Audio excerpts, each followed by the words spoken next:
এক দুই তিন চার পাঁচ ছয় এনো আছে 3000। এ ভাই কিতা হিসাব করো? ভাই হিসাব করতেছি এনো আছে 3000। হ্যাঁ হিসাবটা আমার একটু বুঝাই দেবেন। মনে করুন আমি তো আপনাতে 5000 টাকা পাই, আচ্ছা আর এনো আছে ধরুন 3000। হ্যাঁ কত ভাই আপনাতে আমি? আমি এনে হিসাব করতে পারি না, ধরুন আমার 5,000 ফাইন হ্যাঁ আর এখন দিছুন কত 3,000, হ্যাঁ কোন হচ্ছে 8,000।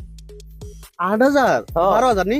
ওই মেয়ে আপনার মাথাত মেয়ে কিচ্ছু আছে মেয়ে, ধরুন আমার 5,000 ফাইন, হ্যাঁ ওখান দিছুন আমার 3,000, এই তো 8,000। এটাই বুঝতে না বুঝছো।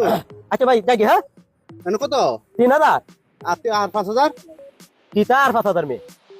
আপনাতে ভাই 5000 আর এনো 3000 কত ধরুন হইছে? আমি আসলে গাদ আমি হিসাব বুঝু দেখি না পেঁচা গাই, ধরুন এনো 3,000 এনো 3000। হ্যাঁ আর আমাতে ধরুন ফাইন 5,000, 5000। এই তো সর্বমোট 8,000 মেয়ে। 8000 টাকা একটু দিবেন আমারে। ধরেন আমরা টাকা ধরাই এনো 3000 আর 5000 দেবেন, 8000 মিলাই দেবেন।